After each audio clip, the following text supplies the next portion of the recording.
itulah nggak bisa ditolong. Jadi setelah Pina selesai digituin, mereka bawa lagi nih, bawa ke jembatan itu. Nah di situ mereka taruh Eki dan Vinaya. Setelah mereka pergi tuh, saya ngampirin. Saya sempat tuh megang si pertama tuh, saya megang Eki ya. Di situ memang sepi sepi betul lah mas. Akhirnya saya tuh megang Eki, saya periksa Eki, nggak ada, memang sudah pergerakan. Jadi saya pindah ke Pina. Pina ini kan sudah sebagian bawahnya kan jadi saya yang terakhir nutupin si Pina pakai baju TC itu. Saya yang nutupin terakhir itu. Tuh Pina masih ngerespon saya tuh. Pina masih bernapas, masih ibaratnya membuka mata lah. Saya sempat bilang, maaf Neng, Akang terlambat datangnya. Dia cuma mengeluarkan air mata gitu ya mas. Dia cuma mengeluarkan air mata, ingin ngasih tahu tuh ada yang mau disampaikan ke saya, tapi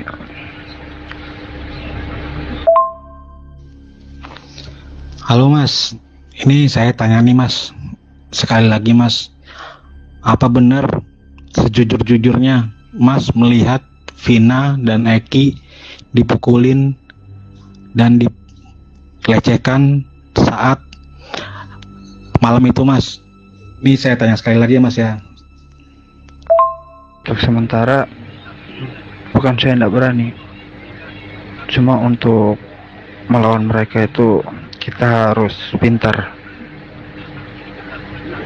Jadi setelah itu kita lanjutkan tadi ya mas. Jadi setelah itu saya bilang sama Neng Pina begitu, saya cari bantuan, pergi cari bantuan, saya putar-putar nih cari bantuan pergi.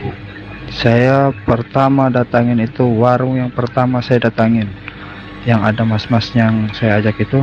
Ternyata sudah nggak ada mas, udah tutup, udah nggak ada. Saya gedor-gedor pun nggak ada keluar. Setelah itu akhirnya saya balik nih. Saya sudah balik itu udah rame ya mas. Udah rame, sudah pada ngumpul nih.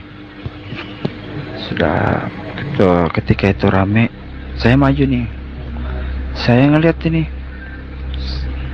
beberapa tersangka yang tadi ikut mukulin Pina itu di ke lokasi itu. Cuma ya saya nggak bisa berbuat apa-apa mas. Jadi saya pas mau melangkah maju, sontak dalam hati tuh kayak ada yang nahan mas. Kang, udah, Akang nggak usah maju. Akang cukup ambil foto kami terakhir. Seperti itu lah bisikan itu ya mas. Jadi akhirnya saya ambil nih foto. Makanya saya kenakan itu foto itu, ada saya kenakan sepatu ya. Nah itu sepatu samping saya itu si Eki mas. Akhirnya saya foto, tapi saya nggak bisa ngambil foto langsung satu badannya. Jadi saya ngambil foto dari bawah ya mas. Lihat itu sepatunya Eki. Setelah itu rame sudah nih mas, rame. Pina itu masih, kalau saya bilang masih ada napas lah, masih waktu dibawa ke rumah sakit pun itu masih. Jadi saya nih di perjalanan ini bingung ini mas, kemana saya mau mengadu nih. Akhirnya saya punya teman yang satu kampung, saya cerita nih, ayo kita ke rumahnya Vina. Ternyata beberapa tersangka itu sudah duluan ke rumahnya Pina ngabarkan bahwa Pina itu kecelakaan, gitu, Mas ya. Saya tetap ada, Mas. Cuma di kalangan itu nggak ada yang kenal saya sama sekali, karena memang saya pribadinya kenal sama Eki dan Pina aja. Jadi waktu itu HP-nya Pina ditahan sama polisi, semuanya lah, Mas ya.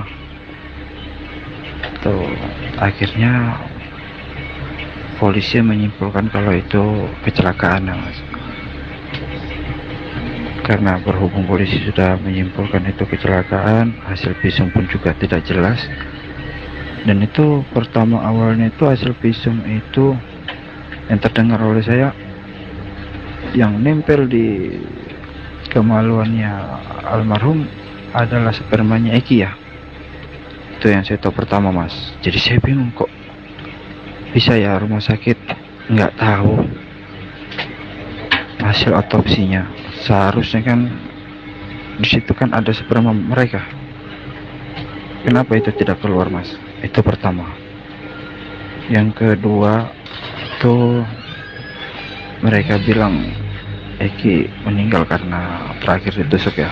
Eki itu dipukul pakai balok, terus dipukul pakai batu. Begitupun juga Pina ya, Mas. Pina itu disiksa habis-habisan itu. Kalau si Pinanya,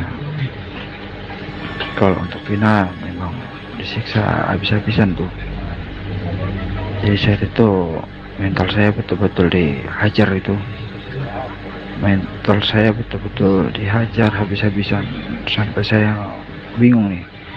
Akhirnya ada inisiatif saya ya. Ada salah satu temannya Linda itu, ya cewek juga. Ternyata si Linda ini suka sama si Eki, tapi si Eki nggak merespon gitu ya. Ya itu cerita cinta monyet mereka lah ceritanya, Mas. Saya kan nggak menuju ke situ hari tuh. Jadi ada nih teman saya nih, si ya pokoknya adalah dosa saya sebut ya. Dia ngomong terakhir yang malam itu ngasih tahu ke Egi bahwa Pina dan Eki itu akan ngelewati situ. Itu sudah disetting, Mas. Sudah disetting sama si Linda ya. Nah, itu sudah disetting sama Linda. Jadi malam itu si Linda lah yang memberitahu ke Egi bahwa si Pina lagi bersama si Eki. Tuh. Setelah itu beberapa harinya ya, beberapa harinya itu saya langsung hilang. Di situ Pina menyebutkan 12 orang, bukan 11, 12. Kenapa Pina menyebutkan 12? Karena Pina taunya yang ada di TKP, bukan yang di luar di TKP. Nah, Mas, saya penasaran sama ini nih pas kejadian di eksekusinya itu. Berarti Masnya tahu dong ya wajah-wajah para tersangka saat itu kan masih tersangka ya,